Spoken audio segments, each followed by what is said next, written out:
Hello students, मैं doctor Sanjay Kumar Jha, department of sociology, IBM college Jamshedpur, sir समाजशास्त्र विषय के लेकर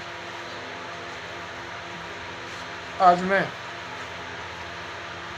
semester third sociology honours semester third के CC 7 पेपर रूरल सोशोलॉजी का सेकेंड चैप्टर लेके आया। इस चैप्टर में इससे पूर्व के वीडियो में मैंने बहुत सारा चीज़ चर्चा किया है, परंतु आज जो हम चर्चा करेंगे उसमें से दो तीन बिंदु बहुत इम्पोर्टेंट है। जैसे भारतीय गांव एक समुदाय के रूप में, भारतीय गांव एक इकाई के रूप में, भारतीय गांव एक जीवन विधि के रूप में, साथ ही साथ भारतीय गांव का वर्गीकरण, इन बिंदुओं पर चर्चा हम आज करेंगे।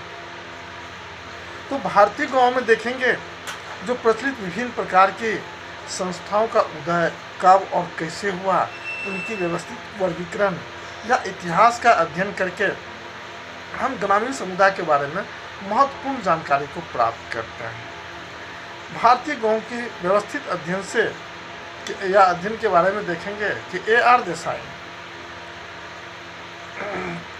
देसाई बतलाते हैं क्या कि 3 तथ्यों की जानकारी प्राप्त होती है। अगर आप भारतीय गांव का अध्ययन करेंगे तो 3 तथ्यों की जानकारी आपको प्राप्त होगी। क्या क्या?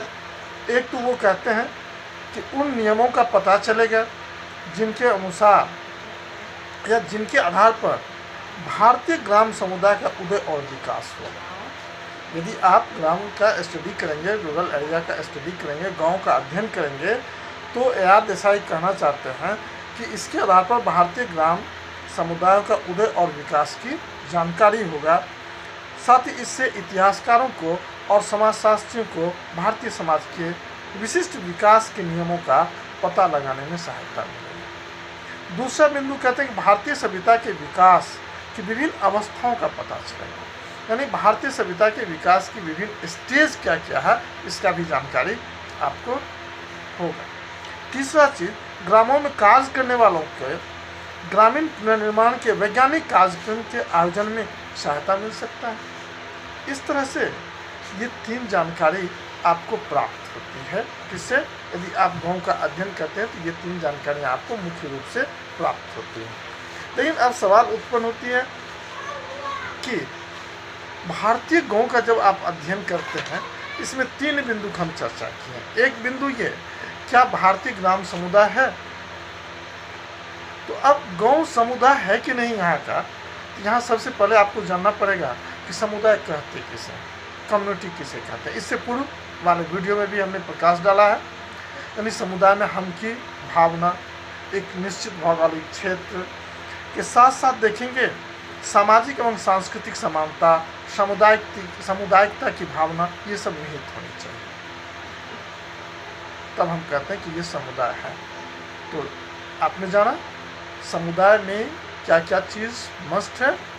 एक निश्चित भौगोलिक क्षेत्र, हम की भावना, सामाजिक सांस्कृतिक समानता और सामुदायिकता की भावना। अगर इस कसौटी पर आप भारतीय गांव को देखें तो आपको कुछ तत्व नजर आ जाएंगे। इन तत्वों को देखने के बाद आप खुद निर्णय कर लेंगे कि भारतीय गांव समुदाय है कि नहीं, ग्राम समुदाय है कि नहीं। जैसे आप देखें, भारतीय ग्राम एक निश्चित एवं अस्थायी भूभाग में है। जो भारत की गांव है एक निश्चित एवं अस्थायी भूभाग में है।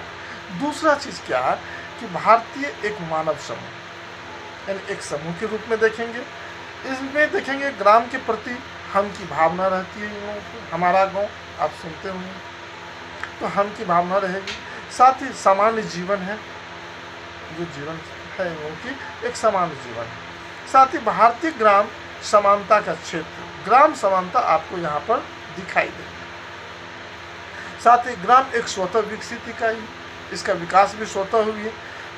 अगला चीज़ कहेंगे कि एक समुदाय के अंतर्गत संपूर्ण जीवन व्यतीत होता है, यानी कि ये एक समुदाय के रूप में संपूर्ण जीवन व्यतीत कर। अब इन 8 बिंदुओं को, 8 तत्वों को यदि देखेंगे तो निसंदेह आप कहेंगे कि भारतीय गांव क्या है, भारतीय ग्राम एक समुदाय।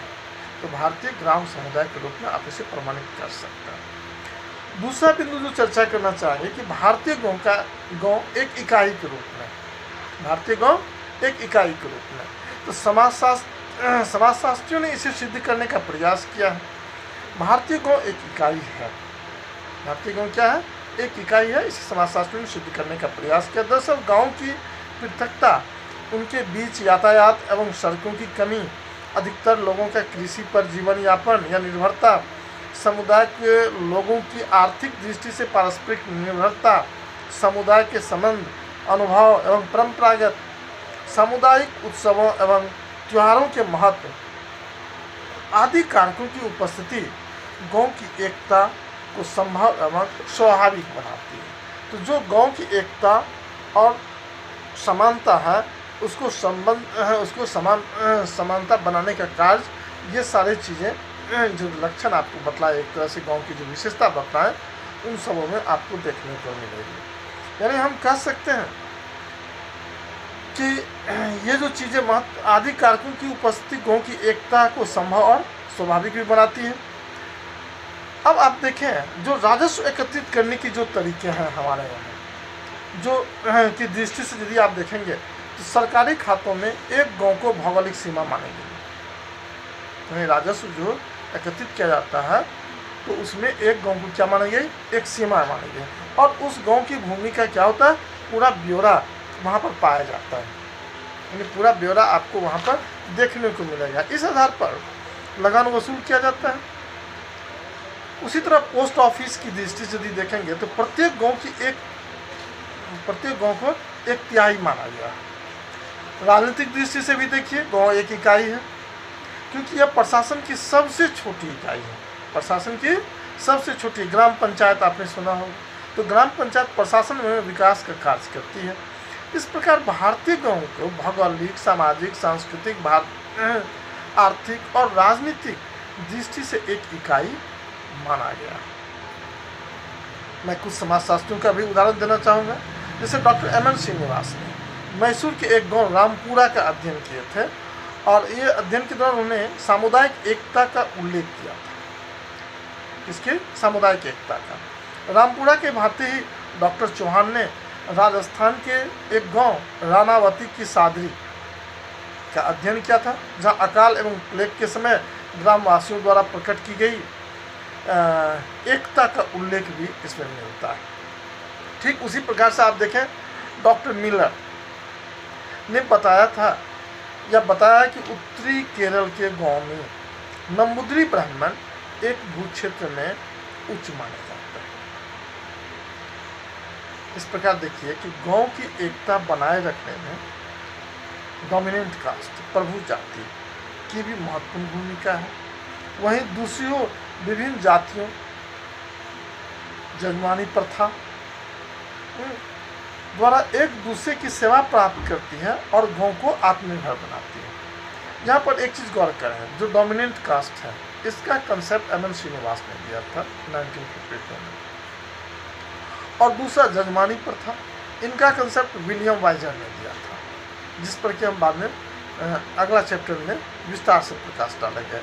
लेकिन ये दोनों ही कंसेप्ट, जो प्रभुत्व जाति है उसका भी महत्वपूर्ण योगदान है एकता बनाए रखने में, और तीसरा जजमानी व्यवस्था जो है, ये भी गांव को आत्मनिर्भर बनाने में महत्वपूर्ण स्थान प्राप्त करता है। एक और चीज जो अक्सर क्वेश्चन पूछा जाता है, गांव एक जीवन विधि के रूप में, गांव किस रूप में? एक जीवन के विधि के रूप में।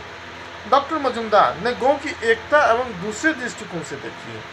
गांव की एकता एक दूसरे दृष्टिकोण से देखी। वे गांव को एक जीवन विधि, एक अवधारणा के रूप में परिभाषित करते हैं। इस रूप में एक जीवन विधि और एक अवधारणा के रूप में मजुमदार साहब इसे परिभाषित करते हैं। इस नाते गांव के सभी लोगों की एक संगठित जीवन विधि, विचार, अनुभव और संस्कृति, एक मूल्य व्यवस्था, एक भावात्मक व्यवस्था, परस्पर सहायता आदि के कारण गांव एक संपूर्णता के रूप में दिखाई देता है। गांव किस रूप में दिखा दिया? एक संपूर्णता के रूप में। गांव की जीवन विधि नगर से बिल्कुल अलग है, पृथक है। मजुमदार ने मोहनिया गांव का अध्ययन किया था। ठीक, इस प्रकार से आप देखेंगे गांव की एक संस्कृति, एक मूल्य व्यवस्था और भावात्मक व्यवस्था ये सब जो होती है, जो गांव की एक विशिष्ट जीवन विधि निर्मित करती है, उसे एक अवधारणा के रूप में प्रस्तुत करता है, जिसके रूप में एक अवधारणा के रूप में प्रस्तुत करने का काम करता है। तो आपने ये 3 चीज़ को समझा, जो गांव एक समुदाय के रूप में, ग्राम समुदाय, दूसरा गांव जीवन विधि के रूप में, तीसरा गांव इकाई के रूप में। अब आपको दिखलाते हैं कि गांव का वर्गीकरण। डॉक्टर श्यामाचरण दुबे ने गांव का वर्गीकरण किया। जो उन्होंने वर्गीकरण ये किया, उसमें कुछ आधार को बनाते हुए ही उन्होंने इसका क्लासिफिकेशन किया। इसमें उन्होंने 6 आधार बनाया। एक नंबर जो इनका आधार था कि आकार, जनसंख्या और भूमि का क्षेत्रफल। क्या था? आकार, जनसंख्या और भूमि का क्षेत्रफल। दूसरा नंबर था प्रजाति, तत्व और जातियाँ। क्या था? प्रजाति, तत्व और जातियाँ। तीसरा नंबर था भूमि के स्वामित्व का प्रतिमान। चौथा नंबर था अधिकार और सत्ता का ढांचा। पांचवा नंबर था पृथकता का अंश। और छठा नंबर था स्थानीय परंपराएं। दरअसल समाजशास्त्रियों और मानवशास्त्रियों ने उत्तरी एवं मध्य भारत के गांवों के आकार एवं जनसंख्या के आधार पर विविध भागों में वर्गीकृत करने का कार्य किया। सबसे छोटी आबादी को खेरा और हेमलेट कहा जाता था। सबसे छोटी आबादी क्या कहते थे? खेरा और हेमलेट। कुछ भागों में इसे पूर्वा भी कहा जाता है। छोटे छोटे गांवों को ग्राम भी कहते हैं, गांव भी कहते हैं। दक्षिण भारत में इन्हें गुम्पू कहते हैं, माजरा कहते हैं और ग्राम कहते हैं। आपने देखा किन किन नामों से गांवों को पुकारा गया दक्षिण भारत में। हेरोल्ड पीक, इन्होंने गांव का वर्गीकरण अस्थायित्व के आधार पर किया है। किसके आधार पर? अस्थायित्व के आधार पर। इन्होंने 3 प्रकार के गांव की चर्चा किया। पहला प्रवासी कृषक ग्राम, अर्ध खानाबदोश। दूसरा अर्ध अस्थायी कृषक ग्राम। दूसरा क्या हुआ? अर्ध अस्थायी कृषक ग्राम। और तीसरा अस्थायी कृषक आबादी। यही वास्तविक ग्राम समुदाय है। तीसरा नंबर जो मतलब मैटजन के अनुसार 2 प्रकार का गांव होता है। एक केंद्रीकृत ग्राम, जहाँ किसान एक स्थान पर केंद्रित हो, और दूसरा बिखरे ग्राम, डिस्पर्स्ड विलेज। ये 2 चर्चा किसने किया? मैटजन ने किया।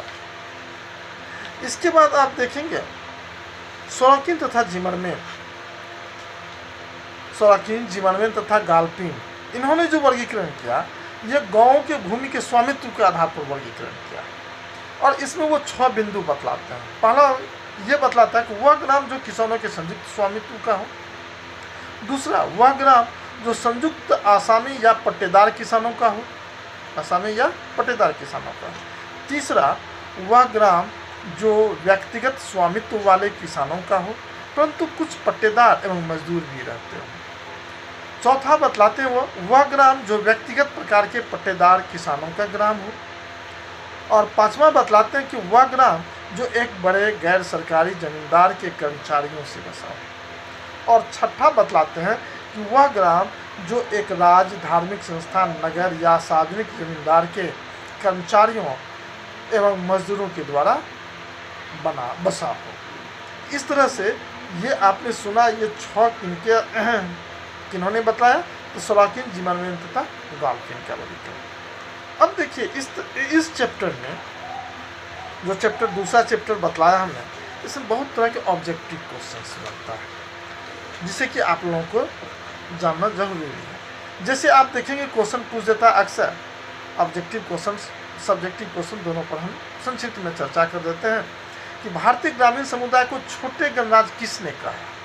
इसका आंसर क्या बतलाएंगे? Charles Metcalfe. दूसरा क्वेश्चन देखें, एम.एन. श्रीनिवास ने सामुदायिक एकता के अध्ययन के लिए किस गांव का अध्ययन क्षेत्र बनाया? तो किस गांव का किया? रामपुरा गांव का। तीसरा क्वेश्चन देखिए, रैयतवाड़ी ग्राम एवं संयुक्त ग्राम का वर्गीकरण किसने किया? बेडन पावेल ने किया। चौथा क्वेश्चन देखिए, रूरल सोशोलॉजी इन इंडिया के लेखक कौन है? A.R. Desai. The social structure of A Mysore village किसकी पुस्तक है? एम.एन. श्रीनिवास। ठीक उसी प्रकार से देखेंगे लॉन्ग क्वेश्चन भी पूछा जाता है, जैसे ग्रामीण समुदाय से क्या समझते हैं या क्या तात्पर्य है? ग्रामीण समुदाय की विशेषताओं का उल्लेख करें। क्या भारतीय गांव एक इकाई है? सतर्क उत्तर दीजिए। तीसरा क्वेश्चन देखिए, गांव एक जीवन विधि है स्पष्ट कीजिए।